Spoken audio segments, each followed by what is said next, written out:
shining bright, it's time to leave this land. It's fun and full of people that they drag us in your hand. The polar state to catch you and they'll take us to the sea. Just another picture, what makes us fit to free.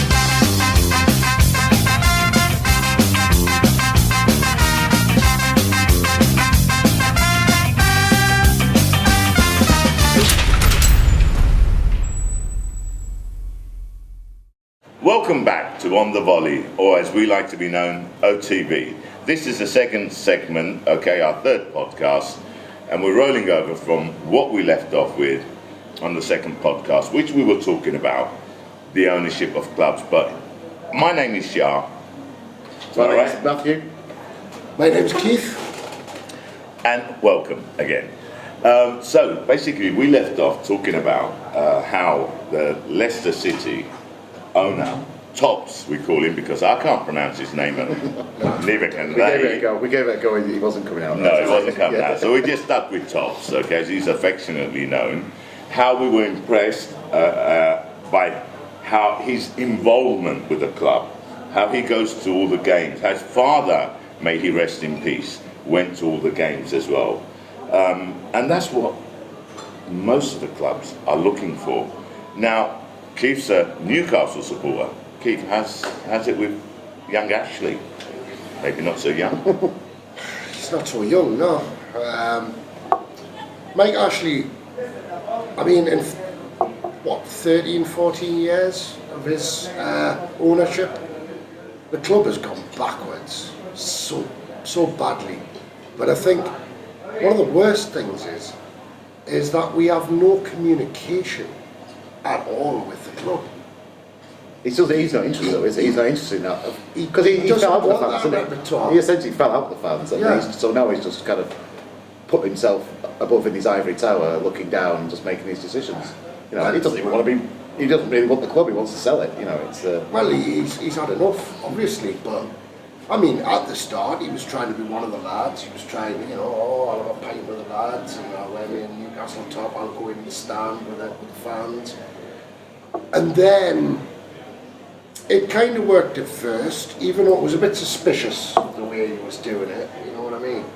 But then he kind of blocked off this media, like there was no way, even a lot of the supporters clubs that have tried to get information, the Evening Chronicle, the newspaper, the local newspaper in Newcastle, very, very difficult for the two to have a conversation about what's going on in the club.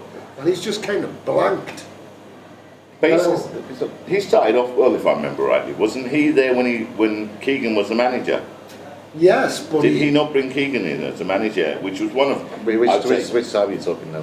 Keegan's been there a couple of times, hasn't he? So I'm talking about the second time. Well, he brought Keegan back, but then what happened was Keegan was in charge, and then he brought Dennis Wise in as director of football. That was Ashley's appointment, wasn't it? Yes. Over. And that was something. Someone like Kevin Keegan, it's just going to watch, is it? He's not. Well, he's that kind of guy. He wants to be in charge, Well, the thing was, I mean, like Kevin Keegan is more than capable of, running his own transfers and getting who he wants. But the problem was in that time was other people in that club were bringing in players that he had no use for. Yeah. He didn't want them. Yeah. How can you build a team that suits your style of football if someone else is doing the procurement, basically? Exactly. It's not just a problem with Newcastle, I think, to be totally honest. But I honestly believe that Mike Ashley is going to be yesterday's news tomorrow anyway. He's looking to sell the club. Yeah. But you can see the difference between Newcastle and Leicester. Leicester has been very well managed. The owner has been involved, okay? And the same can be said for Manchester City. Although the financial clout of Manchester City is up here, and I think Leicester's down here. So if you look at it proportionally, the achievement of Leicester City, even though their financial clout is here, I'd put their rating up quite high. No, I think everyone's amazingly impressed with the way that Leicester have gone about their business. Their transfer business has been exceptional. They brought in some talent that was pretty much underappreciated. Jamie Vardy, 1.1 million. Yeah, I mean, even Mahrez, you know, he wasn't particularly on everyone else's radar.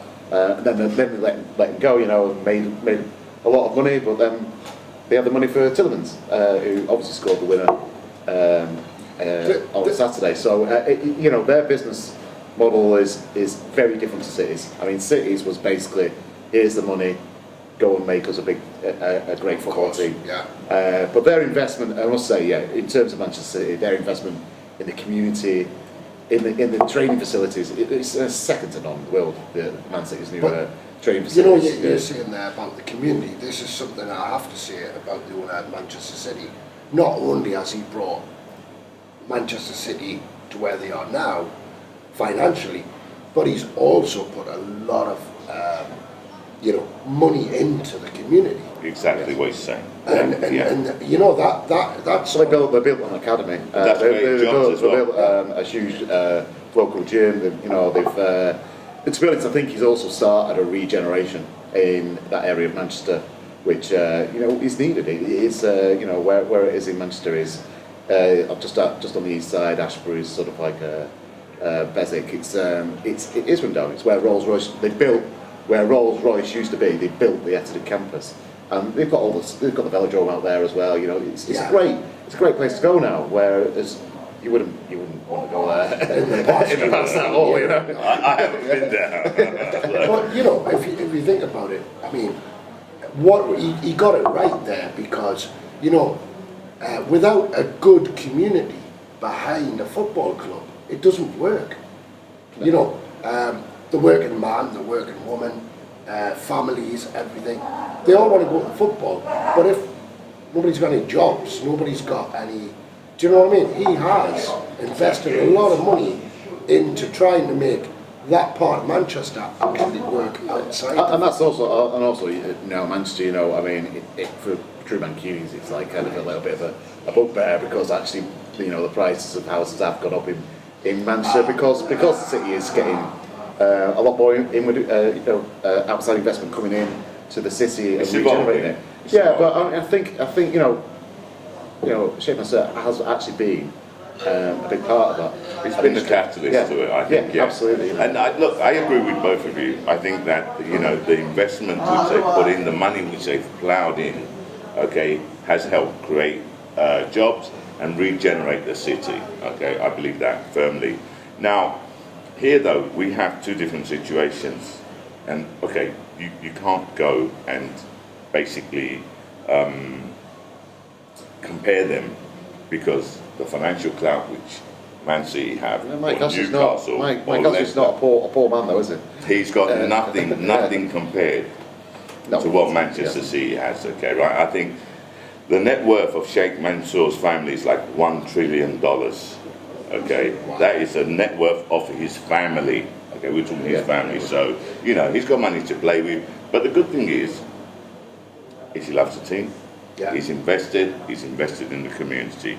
What I want to know, okay, is now that the apparently the fans are going to be involved at board level, okay, I don't think it'll have too much of an impact on a Manchester City, because Manchester City is a team where the owner is involved in the club, yeah, and I don't even think the fans need to go on the board of, to be part of the board. I don't think Leicester City need fans to be part of the board. They're happy with how their clubs are run. Oh, definitely. Arsenal are not, and the fans want to be part of the board. Manchester United, definitely. We've seen what's been happening with the protests there. Okay, is it over the top? Isn't over the top? I'm not going to comment on it. I'm not a Manchester United fan, so I can't comment on them. You know, they've decided to go one way, and that's good for them. That's going on for the entire tenureship of the Glazers. You know, and you know, I do have some sympathy with Manchester United fans. You know. Not a massive amount, but you know, well, they did kind of rub it in for 30 odd years, you know. But yeah, it's not nice when your club just becomes essentially a tradable good. Exactly. You have no control over it, and the people who come in don't run the club like you feel is in the spirit of that club. I mean, they bought some, they made some big signings. Pogba. Yeah, Pogba obviously, broke the British transfer record. Exactly. Fernandes has been a great signing for them. Exactly. So the fans kind of. It's funny that they're still complaining about the owners when they're buying that quality of players. But the question is, they're spending a lot of money every year still, and But I mean, Pogba he hasn't been a great success at Manchester United, has he? No. And that might be because hot and cold. He does blow a bit hot and cold. I think that's the type of player. And maybe Alex Ferguson was right about him. Sir Alex Ferguson said basically, we don't want this kid at the club, and he sold him. And he flourished at Juventus. So I have my thoughts on that, and it's probably a conversation which we need to do in another segment. But I think it's Mourinho. Okay, when Mourinho was there, and you've seen how he's ostracised players, like Luke Shaw, Chris Smalling, Luke Shaw. Called him not intelligent enough to play left back, didn't he, or something like that? I mean, Gareth Bale, Dele Alli, but that's another conversation. What I want to know from you two is how do you think the fan involvement at all level will be? How is that? How will that work?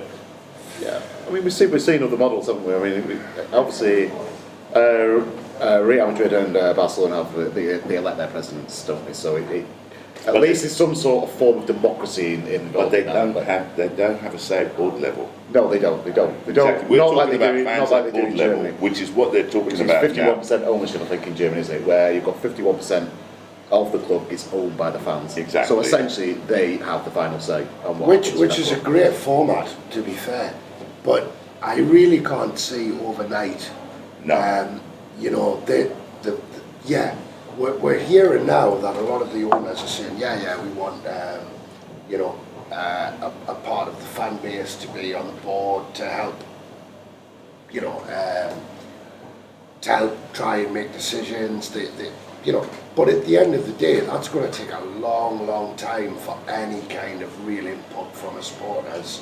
But how will they do it, Keith? That's the question. I mean, I have my thoughts. Would you give up half your business, over half your business, that you've just invested millions and millions of pounds in, just to essentially appease the fans? No, what Keith has said is absolutely right. Okay, it's not going to happen. Okay, tomorrow. It's going to take a while, if ever, that we get to the German, method of 51. And with that, you're talking about maybe they're talking about setting up an external regulator, but that's completely another subject. If we're sticking to what we're talking about here now, I personally think that, and this is just my opinion, I think the only way that the board, the fans can be, involved at board level is that the board members hold their annual or 3-monthly quarterly meetings with the fans, take their suggestions, and then when they're on the board, or someone who represents the board takes that and represents that to the board. Because I can't see fans actually being, because they're not going to go sit at the actual board table. Exactly, boardroom. And sort of, even if they had a representative there, there'd always be different fractions of fan groups who want to say something different. But I mean, maybe like an AGM format where you kind of go in and, but what's going to entice the owners to actually listen to the fans? I mean, they'll just turn up, won't they, and just because that's part of the process. But they have actually no obligation to listen. So well, it's kind of like, I mean, so that you might elect a certain guy to go in there. He listens. He's in this situation. Let's call him Dave. That's another idea, You know what I mean? But when he actually speaks out and he doesn't like what the club or the way the club are going, it's probably just going to be taken with a pinch of salt what he has to say, because he's not the guy he's not financially involved in the club. So is it just a presence? Yeah, he's here. Yeah, but is it going to be just none? I mean, it's just like basically, is it just we've got our union rep in here, it's sort of like thing, and that's what we have to do to comply with these new rules that are being laid out by the Premier League. How much clout will that supporters have over that person? They won't have any. Remember something, it's not rules laid out by the Premier League. This is the big six that have come out and said that, they're going to let fans, be involved at board level. Now, what Keith said makes sense, You're absolutely right. There are different fractions, of, fans, fan groups. I know Arsenal has about 5, 6, 7, and they go to the AGM meetings, so on, And they had recently a meeting with Josh Kroenke. So maybe they get together and they elect one representative that actually goes to the board meeting, and that makes sense, Now, how much notice, how much are they going to listen to? We're going to have to see, because today I have not a clue as to, but they have been shook by the fans. The fans' voice has been heard. It's true. So it's true. It did disrupt obviously the ESL plan. So the fans' voice was heard there. But I mean, how often is it going to be a united front with all fans from all clubs saying this is a bad idea, including the fans of the 6 that we're going to form the ESL? And I think what needs to happen is fans need to start voting with their feet. If they really want to make a difference, they have to stop buying the shirts. They have to stop going to the games. And sure enough, sooner or later, the Glazers will be straight out of Manchester United. It's not just the Glazers. But anyway, I think we'll see in the future exactly what's going to happen. Today we don't know. They're talking about it. Let's discuss this when it's a lot more clearer. Okay. Thank you for watching us. Put your comments underneath and please subscribe. And we'd like to thank our host, the Shamrock Pub in Rome, via the Colosseo, just round the corner from the Colosseum, who has kindly allowed us to record our podcast here. Thank you very much. See you next time. Thanks for watching. Thanks a lot. Thank you. Cheers.